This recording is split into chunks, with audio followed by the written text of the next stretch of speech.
Welcome back to the GC podcast. This is episode 2 of 4 ahead of the 2022 season as we continue to unpack and look into the 16 teams that will be competing throughout this year of the Global Champions League. My name is Mark Lewis. I'm joined again by Frederick de Bakker alongside me to my invisible left and Sam Watson to my invisible right, founder of EquiRatings and Olympic eventer. Gents, welcome back for episode 2. We had some fun looking back at the first 4 teams, and I remind anyone who maybe has missed episode 1, firstly, to go and check it out, and 2, to remind you of our format and our explanation here. We have decided to do things alphabetically. In episode 1, we looked back on the Berlin Eagles, Cannes Stars, Hamburg Giants, and the Istanbul Sultans, and I hope that those are all correct. It does mean that for episode 2, we'll be looking at the London Knights, Madrid Emotion, Miami Celtics, and New York Empire. So those will be the 4 teams to unpack in episode 2. Maybe a really intriguing place to start as well, because London Knights, Frederick, has almost seemed like that hot potato that people have felt a little bit strange to chat about and kind of want to go, yeah, well, London Knights, we'll move on. We need to give them their fair due. Welcome to a very different, new look, new feel London Knights, the reigning Super Cup champions after an incredible performance in Prague at the end of 2021. Sam will give us an expectation with numbers and expectations from them, but this will be a very different feel for so many reasons for the London Knights in 2022. Yeah, I think we'll talk about London Knights because they're London Knights, but you can never talk about London Knights again the way they were, the way we've spoken about them. So we also have to adjust our expectations for new listeners, new people who didn't catch up with the news just yet. London Knights with Tobias Meyer, Hans-Dieter Dreher, Abdel Said, Laura Klaphakke, Kamal Bahamdan and Mike Kawai. So no Moffats, no Mayers, no Philipparts, no Fuchs, no nothing. Basically, not a new team, but completely new lineup. So are they championship contenders? Are they top 4 contenders? Are they Super Cup contenders? Where will they sit? That's the big question now. There's no denying that there's talent in the team. I think every one of the 16 teams that will be competing in the GCL this year is probably proudly showing off talent from different angles of their respective teams. But just hearing Frederick go through the losses there, Sam, it almost makes me feel that unless you are bringing, Peter Fredriksson and Henrik van Ackerman and Edwina Tops-Alexander and Marlon Bayer-Johnson into your team, to lose the Philipparts brothers, to lose Ben Meyer, to lose Martin Fuchs, to lose riders like that, I mean, how on earth do you rebuild a team like that? Let's start off the bat from expectations point of view, because last year, as we said, London Knights, top 4 contender, getting into the semi-finals with a wonderful showdown with Berlin Eagles towards the end of the year, going to Prague, shining brightest, winning the Super Cup. I think you have to forget about all of that. No, that's what I was going to say. All of that gets thrown out the window, because a lot of our conversation from episode 1 and a lot of the conversation that will follow is that the building on for some of these teams. Like, where does Hamburg Giants build on? We spoke about that. Where does the Cannes Stars build on? There is no building on here. This is beginning to build for London Knights in 2022. Yeah, well, in the first podcast, I talked about the 3 sort of prisms that I look at GCL performance through. You have your resources, you have your commitment to each leg, and then you have how you actually perform on the pitch. So the resources have completely changed, and I think that's the conversation that we're in that kind of in between period now, where it's massive news to lose the players that they've lost and the riders that they've lost, but then you park that and move on. And it's a bit like, it's all relativity, it's like looking at your bank account. If you put $1 million in some people's bank account, they're like, oh my God, that's amazing. You put $1 million in 1 or 2 people's bank account, they go, oh my God, what's happened? We've had a disaster.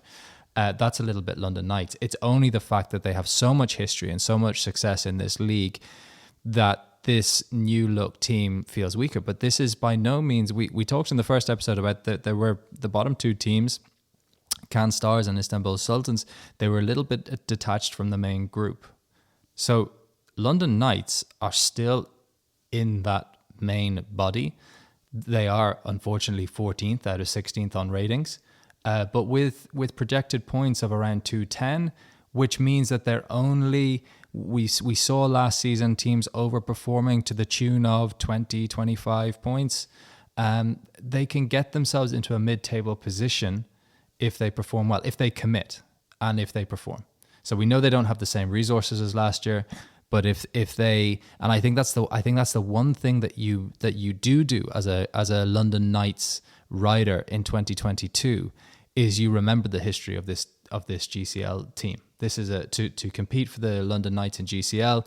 Yes, it's a new look team. It's still the London Knights. Let's do what we can to keep this team up in lights and treat 2022 as a transition year from the old guard to this is our squad this year. And every one of those 6 riders that Frederick has named, they're all capable of putting their hand up and putting some clear rounds on the board. We're not talking about a team who has to think in terms of 4 faults and as being the best they can do, and 8 faults in terms of damage limitation. There's a couple of good combinations in here. Abdul Saeed, he was 5 clears from 10 runs last year. You know, a clear rate in GCL of 50%. That's top performance. If he does that again this year, that's a very valuable contribution to this team. And Laura Klappacher had moments where she was really good for Berlin Eagles as well last year. So there is the potential. By no means are we saying that because it's not the London Knights of old that the team will struggle, but your numbers are saying that there is a forecast finish of 14th, which will come across as horrifyingly disappointing for a team of this nature. Frederick, if you go through the lineup, we mentioned Abdel Saeed again, very good in 2021. Laura Klappacher, Mike Kawhi comes in from now the no longer functioning Doha Falcons. Does it interest you? Does it excite you? Forget the team, forget the brand, forget who they're riding for, forget how it's changed. If you take a look at the lineup of this team, do you get excited at the potential? Is there that potential? Or do you worry about what you see in front of you? There's always potential, you know, and it's like you say, it's about expectations. So we don't look at this team anymore as championship contenders, but they all have their battle to fight, their place to fight for.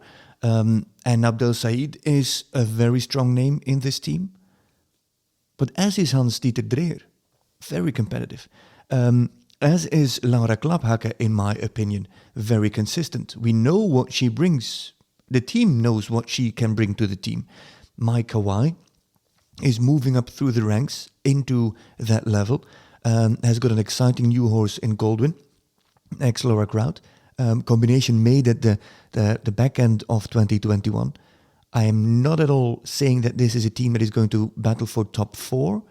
But what we've said about last year is that inside the battle for top 4, it's teams like now London Knights with this lineup that are going to steal points away from the teams that will be fighting for the championship and for the top 4 positions, and they will lose it to teams like London Knights. So London Knights is not going to be that name for the championship, but they're going to be that, you know, the annoying itch on your back that you just can't reach. That's what London Knights is going to be to Stockholm Hearts, to a Paris Panthers, to a Shanghai Swans, a team that you don't think about them as the winners of the next stage, but they just might do a little bit better than you and take those points away. That's exactly, you took the words out my mouth. I was going to say one of the big storylines that we focused on a lot last year in particular, Sam, to bring you into speed with what was happening during our live broadcast, is that you were giving me the impression now that London Knights might not be event winners, but they will be event stealers of points off potential podiums. Yep. So whilst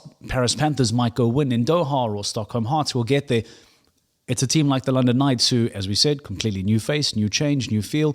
But because of the riders that they have, they might just be able to leapfrog a couple teams and steal valuable championship points. They might become that team that disrupts the other teams around them. And in my opinion, Hans-Dieter Dreher has got a number of horses. Same with Abdel Saeed. Laura Klappacher was, how should I say that, limited last year. It was mainly Quinn. It was then Bantu Baloo once and 1 round for Davenport. But that's still 3 horses. Make it 2 then to have a good average. Mike Kawhi. Okay, Kamal Bahamdan is a question mark. And Tobias Meyer is maybe a question mark in how much they can contribute. But again, it's 4 riders that we mentioned that have got numbers of horses we in the previous podcast last year was Istanbul Sultans, where we said they have to be careful with the limited number of bullets in their gun. Sam, I think that London Knights have got enough bullets. That's the key to this team. That's actually, I think, the difficulty for London Knights, because it's so different.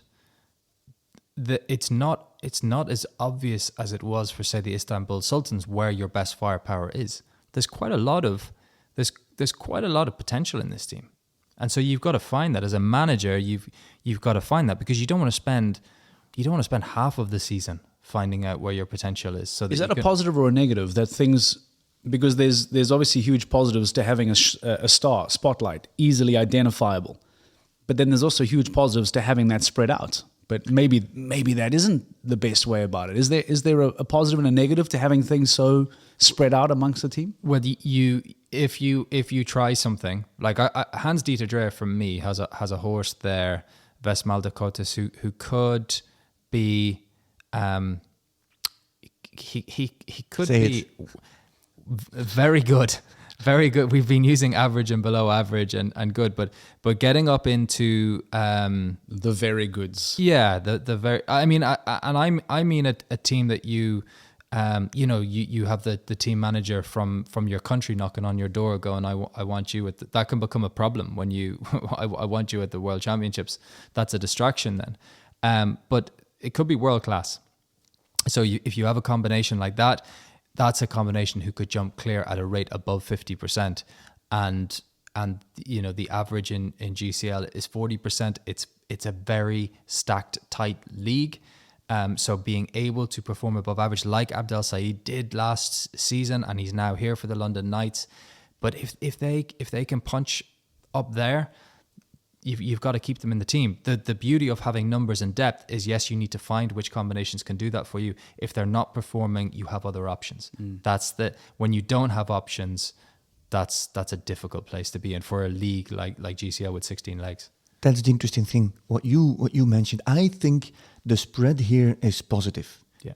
The question is, who is making the calls, who's making the shots, who is going to say you go, you don't go, and when you're there, you ride, you don't ride, because that's in the end also important, or you get taken off and you come on, or your horse gets taken off and your other horse comes on. That's going to be crucial for them. At the end of the last podcast, we said how important communication is. It's going to be very important here. But you spoke about those championships. If I don't know who is going to the World Equestrian Games in Herning. But Abdel Said, I don't know if Egypt is qualified, ready to go, I don't know, but he's no longer Egyptian. He was one, let's not call it number one, but top 4 Egyptian riders who would always have to go to a championship. He's not going to go to a championship now. He can go, but he's got those Belgians, the other Belgians to go up against. So that's a much tougher field. So he might just now decide to focus on GCL and not on championships. And that's the same, Tobias Meyer, Hans Dieter Dreher. I don't think that Otto Becker is going to knock on their door and say, you get ready for Herning, and before you go to Herning, I need you at 2 Nations Cups. So those their two focus riders can be on the GCL. I think so. Yeah. Which does not mean that it's going to be a championship winning horse, but I think they now have less distractions. For Mike Kawai, all through 2021, though he was never the number 1 Japanese rider, he did go to Tokyo. And he did prepare for Tokyo. But he couldn't overdo it for Tokyo either, because imagine that you're there in your home country as the reserve rider for Japan, and you have to come on, and you've used your horse too much, and you can come on in your home country at the Olympics at the age of 23, and you've overcooked your horse through the season. So he has never done that. Now he doesn't have to look at that. He can take his time. I have to say, on a side note, I don't know who is already qualified for the WEG and everything. It's not really sharp in my brain at the moment, but I think it's an addition to the whole picture of London Knights that they, if management goes well, if communication goes well, if they get along, they don't have superstar horses, but they all have enough horses and they can balance it out. I like the idea of having, whether it's by choice or not, having the idea of being able to focus a huge amount of attention and energy on the GCL alone. and not have their resources being sent all over the world to compete all around. You used a lovely football analogy in episode 1 when you spoke about Erling Haaland and Borussia Dortmund, and maybe this is a football thing too, where you are competing in 5 cups throughout the season, and the more you get knocked out, the more the focus falls onto that one. And this might be their one cup to focus on. So it might well be a good thing for the London Knights to be able to focus squarely on the GCL, and as we said, take valuable points for themselves, but potentially, and championship story-wise, off championship contenders. Sam, quickly, for you, who are the horses to look for, the riders to look for in this team? I mentioned Hans-Dieter Drea's horse there, top rated for me. Arpège de Roue for Abdel Said. Yeah. But he has 2 very close there as well. Bandit Savoy, or Savoy. Your pronunciation is always going to better mine, Frederic's as well. But the Laura Klapacker's top horse, Bantu Baloo, they're so similarly rated. The glass half full for London Knights is exactly what you say. No distractions, good depth. I think we have to remember on the last show, we were giving a pep talk to, you were saying go Sultans, and we were talking about the potential for Can Stars. The team in their vision is London Knights. They're saying if they get a little bit mixed up, if they don't really know which team to field where, who's doing what for them, they feel like they've taken a hit, that their shoulders are down because, they don't have Ben Maher and the Philip Arts brothers. People have their eyes on London Knights. This team could go either way this season. Yep. I like that because it gives a huge opportunity for teams, as you mentioned, that are forecast to finish below them, who would never had an opportunity to ever think about targeting the London Knights, and that provides real energy and excitement and competition in the league as well. That brings us to Madrid in Motion, and I find that Madrid in Motion have always been a very confusing team, a very difficult team, because yes, to go back in history, former Super Cup winners, they've normally always had very consistent lineups. And I would like both of you to guide me on this. I've always just feel that they've always underperformed. And it's perhaps a very similar theme to that of the New York Empire, and we'll get to them a little bit later on in this episode, in fact, about perhaps calling them the perennial underachievers. But Madrid in Motion for me just don't. I mean, where did they finish last season? I saw they were down in 12th. They finished on 201 points. Surely, Frederick, Madrid in Motion are a better unit than a 12th place finish in a GCL season. They have to be. They were 3rd in 2019. Just put it in perspective. And they are. Who have they got on their roster for this year? It's Michael van der Vleuten, it's Eric van der Vleuten, it's Angelica Augustsson, then Eduardo Aznar, Mark McCauley, and Jack Whittaker. That's exciting. That's a great addition. Aznar, with no longer Rockefeller de Pléville-Bois-Margaux on his side, now has got Legend. But Aznar is a little bit exposed in terms of horses, to my feeling.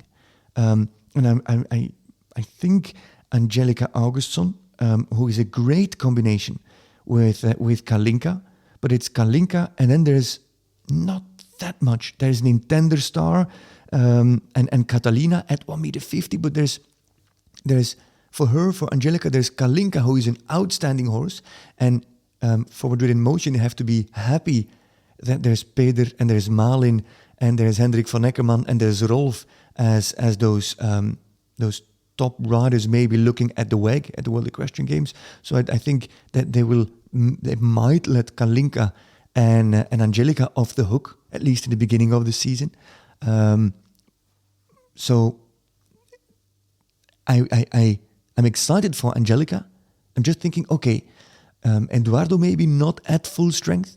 Angelica with one very good horse. But how strong is the second one? And then you look at Eric van der Vleuten, where you could say maybe the same at Wunschkind, and then there's Dreamland, but it's also just 2. And then there's Michael, of course, with Beauville. So again, cannot jump every week, every round, every event.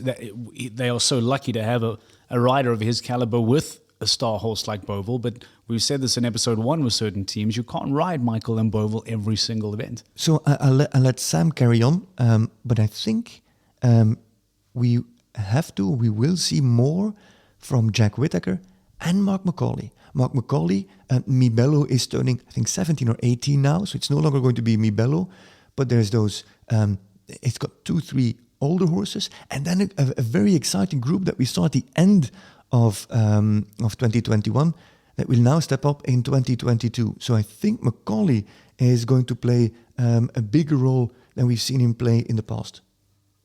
Sam, Madrid Emotion?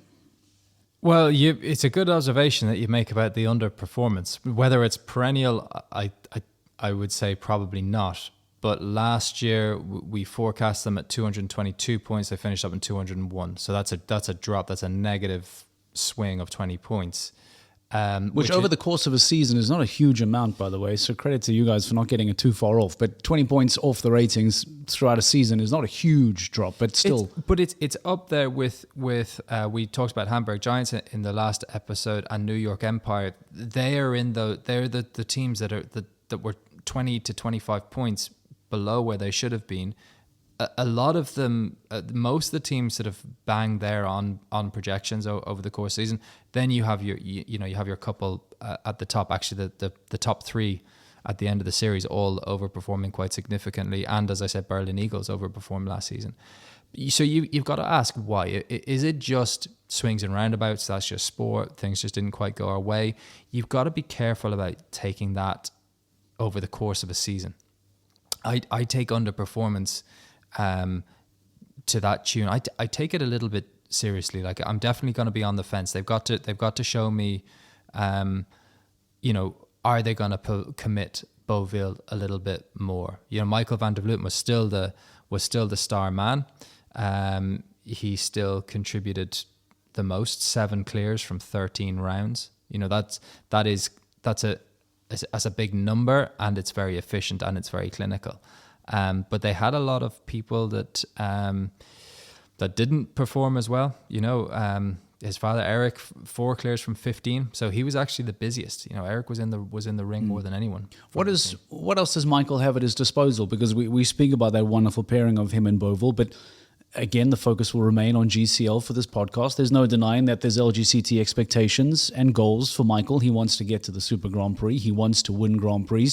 So he will always be keeping an eye on Super Saturday as well.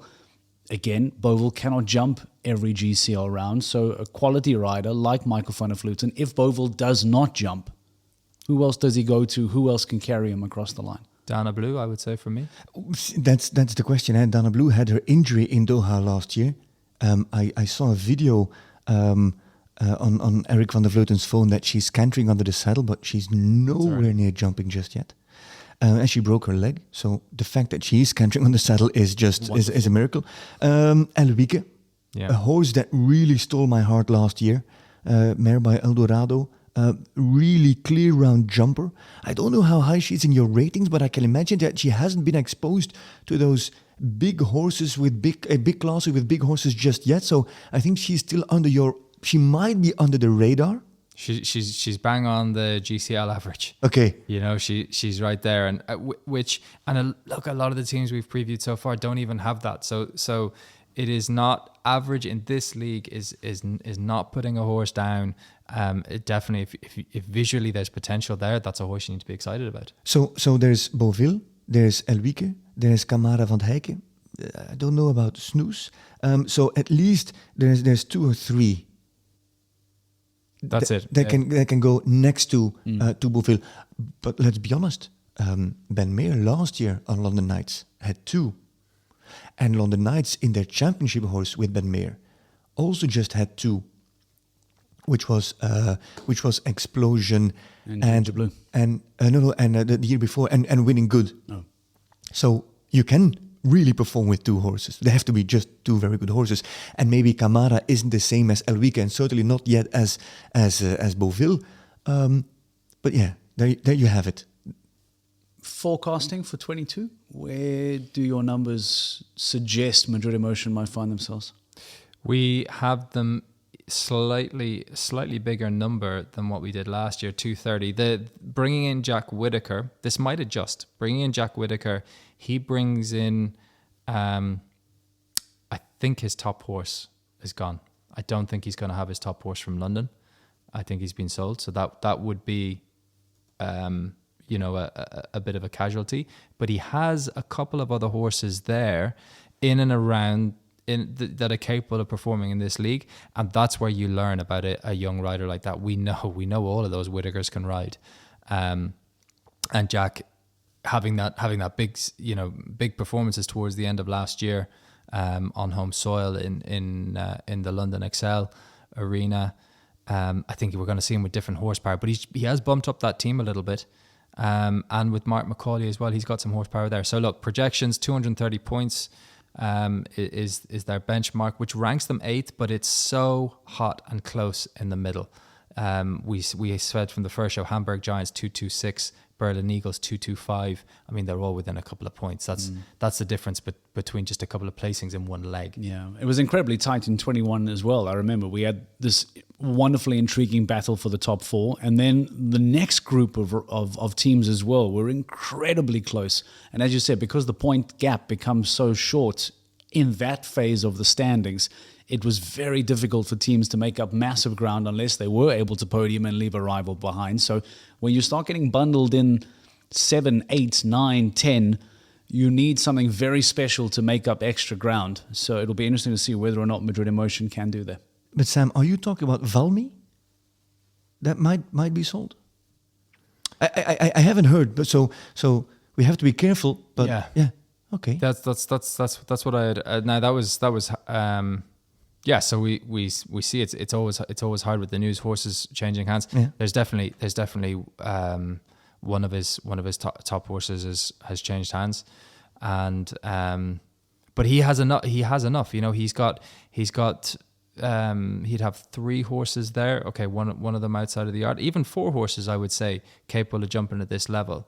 And it's the theme of this is going to be a little bit. Probably, you know, Eric van der Vleuten was their busiest rider last year, and he's probably going to be more on the management side of things and letting this younger group come through. And I think Jack Whittaker will he step up and lead that? Yeah, because you're right.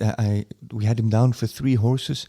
Valmy de la Lande was just 3rd in the 3-star Grand Prix in Villamoura, but it's Heya Loma who moved to the United States, so that's no longer at their disposal. And then they've got Elukar, but you could wonder Elukar at the highest pushing level, if that'll do. And then there's Scanleta. So still there's 3 horses in his string that can really contribute, if and only if he doesn't jump outside of the flags. You remember Doha 2019? I think the first GCL that he competed in. First stage of the season, first round of the season, he jumped outside of the flags at the wall, and they got eliminated. Yeah, so Jack, 2020. He needs to take himself off the bottom of our GCL career ratings, because that's his only GCL appearance. Yeah, one appearance, one elimination. he can only go up, Yeah. which is so wonderful and pleasing for him. Right, Miami Celtics is. Should we just leave and just let Sam take over from here? Because this I is just start singing Irish. Let's start with one question: Celtics or Celtics? Well, it's a good question. We would say Celtics. Celtics. Yeah, Sam. even he gets it wrong. We Right, brought so- it for the numbers, not for the not for the words. Miami Celtics, you can decide. Incredibly strong, proud Irish feel here, and I lie and say this is exactly why we have Sam here today. There are a couple of Duffies in the mix. Bertram Allen moves from Foggensbach United over to Miami. Jessica Springsteen, of course, is the massive acquisition for the team. Celtics, you decide, Frederick, it's up to you. Yeah. Jessica Springsteen will undoubtedly be the star. There's no denying that. We spoke a lot about Richard Vogel and the potential of both Duffies as well. Miami, for you, interesting makeup, intriguing composition of a team to actually be competitive? I think it's easy to highlight Jessica Springsteen. However, this is a team, I think maybe Sam will say I'm wrong. I think this is even a team that without Jessica Springsteen, with just 5 riders, could still produce a very, very strong result. Jessica Springsteen is a fantastic rider and has got super horses. But the others aren't stars like her, but they are so just below her.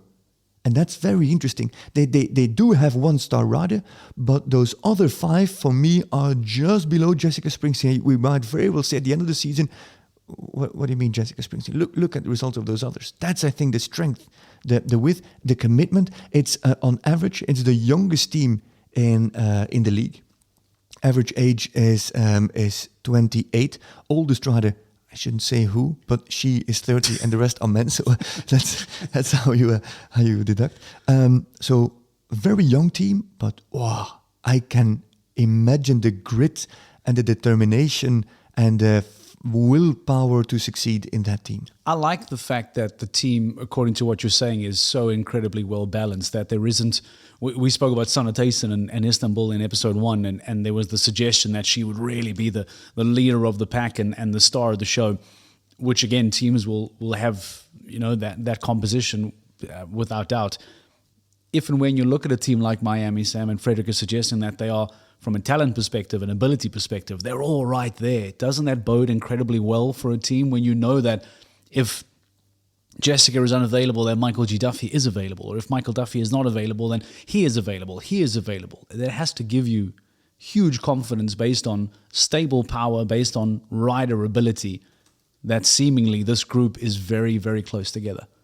Yeah, I'll put the Eck Ratings numbers to one side for a minute. I'll talk about a bedtime story that everyone has read in Ireland when they're growing up, and it's Snow White, the Four Leprechauns, and Richard Vogel. And they have the 4 leprechauns here, and only I can say that is it's a strong base, but they have their Snow White. They have Jessica Springsteen here with some serious firepower. The Irish riders as a rule and generally, we'll talk about one exception to this at the moment, which is Dara Kenny, who comes as he's part of a very strong Paris Panthers squad. But they're always ones to watch out for because they don't always build the biggest ratings. Like a lot of the Swedish riders are notorious, and also the German riders, for building really high ratings because they're always competing in the 5-star shows. They're competing against the best all the time, and they're very relentless and clinical in how they perform. Irish riders, they tend to, they're selling horses more.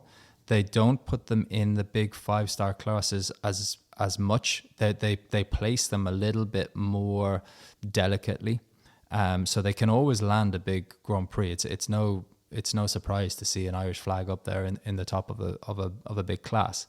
So even to see what the firepower that Anthony Condon has here, he's got Vincomte on a well above average on ratings. Bertram Allen with Pacino Amira, well above average. That horse was at the Olympic Games. We've stepped up nearly a little bit. We were talking about the London Knights having a lot of horses that were in and around that GCL average, and they could all perform.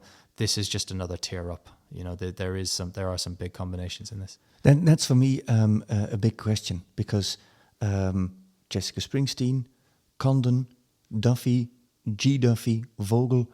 What about Bertram Allen? We haven't seen him in 2021. We know his riding talent, we know his horse, but we haven't seen him. If you follow him on social media, there's a lot of business going on at Bertram Allen's. Selling a lot of horses. He's doing a magnificent job in creating and producing his business, the business side. So my open question is, how much focus is there on business? How much on the sport? I think you can say on focus on GCL last year was very small, with all due respect. On the other hand, what jumps out comes off a big win with Harley van der Bishop in Wellington just a few weeks ago. Pacino Amiro is an outstanding horse. So those 2 horses are very valuable if they get taken to GCL classes. Yeah, that's fair because they were both there on the scene last year, weren't they? But they were not in GCL.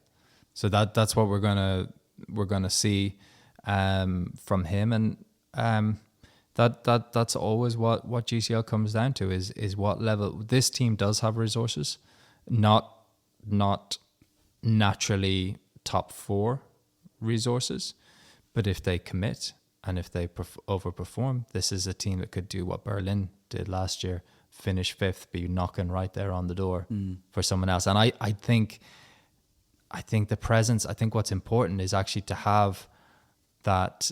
I think Jessica Springsteen could bring a little bit of that motivation as well, to kind of to make sure that, hey guys, focus on this.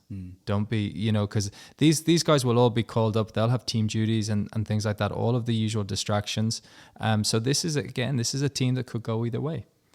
So Allen, Springsteen, Condon, Duffy, G. Duffy, and a very exciting talent in Richard Vogel, the under-25 rider, making up what Sam is suggesting to be a really solid makeup for the Miami lineup.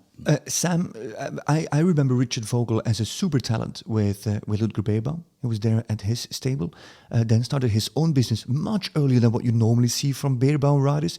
If you think of Kutscher, if you think of Van Eckermann, they stayed with him with Beerbaum much longer. Vogel went off on his own legs, feet, own adventures. How do you rate and frame him inside this story? He's right there as well for a younger rider. He doesn't have say Sana Tyson, Brian Mowgray, potentially a superstar combination. He's actually not that far off being able to step up into that kind of level, but he needs to step up. That's the thing. He's at a place where he can. You're not looking at him going. He's down there in the below average or very below average territory. His top horse is going to Darius. Yeah. Yeah. Where are we? Yeah, he's going to, Darius he's in there. I'm trying to find horses that are on similar things, but it's actually the same rating as Michael Duffy's top horse, Zilton. Yeah, there you go. Hey, and that's way above GCL average, I would think. And with a team competition like this and seemingly a very supportive, competitive unit that the Miami team has, this could be a wonderful platform for Richard Vogel to really shine. And more, because this is not just any under-25 rider. He is hyper competitive. He is competitive Sana Tyson level, challenging Daniel Doser to win the 5-star Grand Prix. And he's got Darius de Kerzek, he's got Karamba, there's Spring Dark, there's Lesson Peak. So he's got a few horses in that mix at 160 level. Before we were struggling with a few teams to find horses at 150, 155. He's got a number at 160 level. So again, it's not just Bertram Allen or Jessica Springsteen. Again, it comes to the depth in that field that makes it exciting. I can imagine that some stages they will treat, they go all black at the casino or all on red. Just all in. Go for it. Yeah, all in. And it could work miraculously for some big wins or could fall apart because of their ambition and drive, I think. This team is a little bit the opposite to London Knights. This is a completely new look team to last year, because if you look them up, and if you're thinking, which I think, again, a lot of people, we said it with Berlin, I can see Miami Celtics having a big following, particularly a big Irish following, hopefully listening to this podcast, thinking, this is who we need to be on, Snow White and the Four Leprechauns and Richard Vogel. But last year, if you then look them up, it's none of the same names. But last year, they were the worst performing team in round one, 3 clears from 30 rounds in the first round. Yeah, that's where you should be nailing. You want to be coming in. The average is 40% there, so they should be up at, just to be average, up at around 10 clears. Yeah. Well, last year we spoke about CanStars and Cascais Charms being the two teams that found themselves at the foot of the table. And to be fair, Miami were then just above them, 4 points clear from Cascais Charms. So you're right, there is a lot of improvement to be made and a very new look and feel to the team. So hopefully, much like we said about Hamburg Giants, potentially having a real jump from where they were last season to this season, we might well see an incredibly huge jump from Miami for 2021 to 2022. It brings us to the fourth and final team of episode 2, New York Empire. If I said Madrid Emotion were perennial underachievers, and Sam did correctly call me out, by perennial... What does perennial mean? Every year. Consistently. Okay, yeah. So let me say that they were perennial for 2021. Let me put it that way, because you're right. In 2019, they were outstanding. In 2021, Madrid just didn't come to the party all year long. Okay, so it's continuous. Yes. If that is the case for Madrid Emotion, then it has to be the case for New York Empire. Because I remember in the live production, week in and week out, Sam, for some reason I recall you always having a loving sweet spot. Yeah, a sweet spot. That's a good way to put it. Frederick always had a sweet spot for New York, and each and every week we spoke about, maybe this is the weekend that New York Empire will turn things around, and maybe this is the weekend. They too put themselves in good positions and then just never got across the line. New York Empire for 2022, if we take a look at the teams and the composition and the makeup, there are very similar names, and they are interesting names to take a look at, because Harry Charles, again, I love that under 25 riders take the headlines, because by no means am I taking anything away from Scott Brash and Dennis Lynch and Spencer Smith, who did very well for New York last year. But I get very excited when young, exciting talent takes some headlines away. But with 3 riders, Frederick, that they did very well for New York Empire last year, in Scott Brash and Spencer Smith, Dennis Lynch, of course.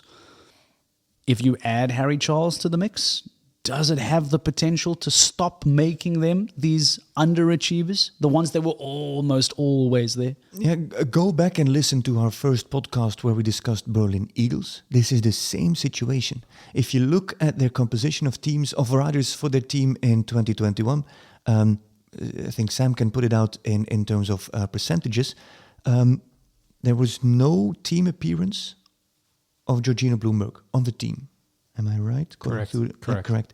And Daniel Blumen rode 2 rounds, 2 appearances, a clear and a 4. Those were valuable because they finished, I think, 8th in Madrid, and my eyesight. You were discussing your eyesight earlier. 6th in Madrid and 6th in Paris with Daniel Blumen. But Blumen was only there for 2 rounds only. So that basically means that the 2021 New York Empire was a team of 4 taking on 15 other teams of 6 riders. Berlin Eagles also 5. But you understand what I mean? So there were limitations from the get-go. And then they've discussed today, it has to do with the coronavirus, that there's many riders based here in Europe.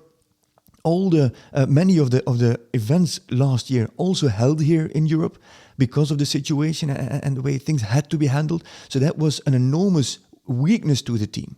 The question now is, Shane Breen has stepped off and has gone to Rome Gladiators. We'll talk about that later. But with Harry Charles and with Jody Hall McAteer, it seems like they have a 6-man team. Of course, Georgina Bloomberg just broke her collarbone. By what time does she recover? By what time is she back in the saddle? By what time can she contribute? We know that she picks her rides and her moments when to come to the team, but how is this injury going to affect that? But at least it went from 4 to 5 and maybe to 6. Yeah. So anyway, the team is strengthened. Because even without Georgina, if we excuse her for her injury, you're right. Dennis Lynch, Scott Brash, Jody Hall McAteer, Harry Charles and Spencer Smith. That's already a better position that they found themselves in 2021. And they've brought in young, exciting talent. Jody Hall McAteer in parts last year was very exciting on certain stages. And I would encourage you to tell me more about Harry Charles as well, because I know Frederick is very excited about him. I've heard a lot about him from the Global Champions team.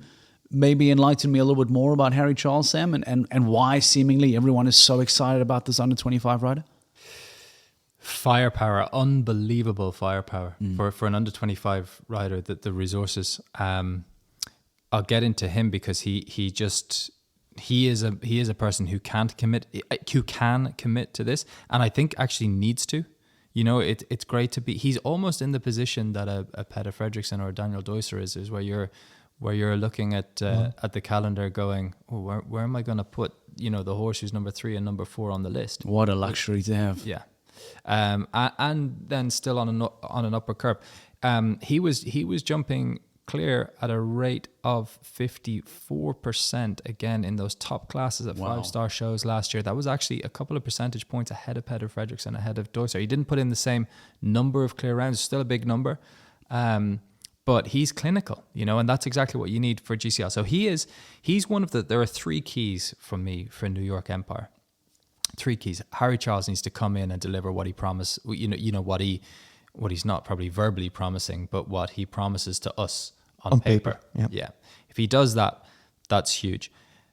Dennis Lynch has been playing a huge role for this team, and he's part of why this team seems so strong on paper. This is why you always look at New York Empire and go, this is a world-class team. He delivers that in round one. Last season, he was 6 clears from 9.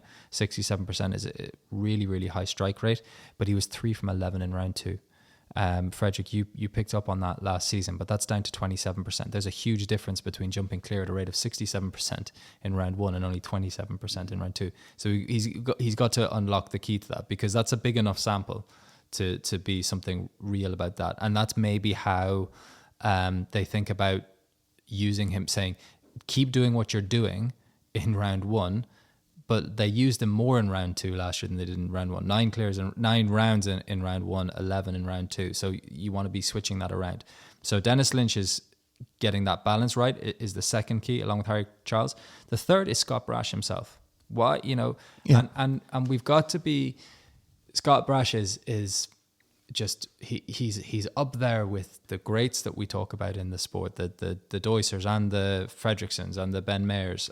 He's one of he's done it all. Let's even say that Scott Brash has done things that neither Deuser or Fredrickson have done. Yeah, he has. He's won. Yeah, he has. Whether it's on the Grand Slams, yeah, or on our series.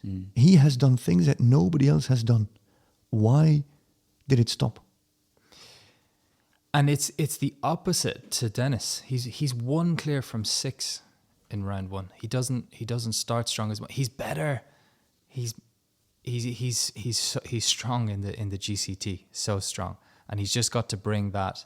And I wouldn't read too much into 2021, but even when you look at Scott over GCL history, you look at him from 2016 to 2021, there is more of an even balance, but he's a 40% clear round rider in both round 1 and round 2. But that is, okay, it's slightly above, it is above average in round 2, and it's very slightly above average in round 1, but not really. But Scott Brash is not an average rider. That's the point. Scott Brash is a world. That's why he's the reason why we look at New York Empire every year. And a little bit on paper, they are underperforming on paper for sure. But we have to adjust our lens a little bit, because when Scott was doing the unbelievable things, really, it was still a few years ago. So he does need to get his string back to that same level of dominance. But he's a rider who can do it. So because you have a soft spot for New York Empire, Frederick, and because I'm intrigued to hear your thought on this, play New York Empire manager for me. Take a look at that lineup, and let's, for the sake of her injury, let's remove Georgina Bloomberg from selection. Bearing in mind that there will be LGCT ambitions for a handful of the team, Scott Brash, of course, Spencer Smith, both being in the Super Grand Prix. Who then do you, on paper, ahead of Doha, select as arguably your 2 starting riders or your 3 riders to take to Doha? If everyone is fit, everyone is available, how do you select what was possibly a selection difficulty last year with shortages, now seems an overflooding of talent? Play New York manager Empire for me. How do you select this team? Gee, that's. I thought I was just going to be the commentator here and say something and scream and walk away from the table. Of course, you know the riders well. You have a fondness for the team. No. How would you go about deciding whether this wonderful horsepower of Harry Charles comes to the party? Does he learn from Scott Brash and Spencer Smith? Do you allow Spencer to focus on the Grand Prix and put Harry in? Does Jody Hall McAteer? I mean, it's a difficult headache selection to have. It's maybe a very. I wonder, between the 3 of us and nobody else listening, if they were aware of the difficulties of American riders traveling to Europe, knowing that they were a 4-man team, and that they said, listen, boys, it's going to be a difficult season. Let's live with it. Let's not let the ship sink. Let the ship sink. Oh, jeez. Well, it's good you avoided any serious catastrophes there. We got fired and cancelled already. Yeah. Let's not let the ship sink. Good one. And let's keep it afloat and aim for 2022. And let's just go on with what happens. Because Scott, in the end, finished not bad at all in the LGCT. So maybe the motivation to make the best out of 2021 was not as strong as it's going to be in 2022. Now, on the other hand, you cannot think that neither Scott Brash or Dennis Lynch lack motivation. But I do think that what you say, Sam, what you bring on, the strong start of Dennis Lynch, the weaker start of a Scott Brash, Scott who wants to perform on a Saturday. We also know, for example, that Spencer Smith puts a lot of pressure on himself. He really wants to prove his value, puts a lot of pressure on himself. You could also wonder if it's a Dennis Lynch, Spencer Smith round one setup. And then there's still Harry Charles, and then there's Georgina, and then there's Jodie Hall-McAteer. So maybe they really have to get in contact with Sam at AccuRatings.com. Is it .com? Yeah, it's .com. .com, there you go. Perfect. And just analyze this, because maybe the answer is more obvious than you'd think. Let's put availability aside. On paper, who are the two best riders available? If it was not a clash of scheduling, who goes to Doha as the strongest pairing for New York Empire? At this point, you have to put Dennis Lynch and GC Chopin's Bushy into. You're certainly starting him. You're going round one. Harry Charles and Romeo is there's going to be a surface thing here as well. I would wait. I want to see Harry Charles and Romeo at Valkenswaard. I want to see them on grass. They're going to be superb there. So I park him, and you're probably into Hello Jefferson, I would imagine, for Scott Brash. They are sending Scott, Dennis, and Jodie to Doha. Yeah, which kind of makes sense. Yeah, I think so. And so you were touching on a good point there. When we talk about that pressure of knowing that they were a little bit having a leg cut off last season by the restrictions, had probably the opposite effect to a team like Berlin Eagles, who are, beer band soldiers, that real camaraderie, that working together. What's going to be Harry Charles has this great rapport with Scott Brash as well. And I think that will, if there was a little bit, maybe Scott had more, maybe there was more pressure on him last season. I don't mean pressure in the same way that normal human beings talk about pressure. I just mean that Scott maybe wanted to be like, please don't use me as much in round, keep me for the Saturdays a little bit more. Maybe that's where he was feeling, but he was forced into playing his hand, having to be jumping more maybe than what he wanted to jump. That's not helpful. No rider likes to have to do something that isn't plan A for them. I think Scott and Harry will talk an awful lot about fitting around each other the best they can, and I think that just makes you feel better, because you feel like, yeah, this is the one. You know months in advance what you're targeting, when you want to perform. The fact that you've sat this one out so that Harry can be in, or Harry sat this one out because Scott wants, that team spirit, I think, really helps you to sharpen your focus, deliver. You have a good plan, good focus on where you want to be, and then it's going to be quite scary, because if New York Empire overperform, because they've now gone from a team that feels a little bit like they're things are against them, to a team that now has everything firing for them.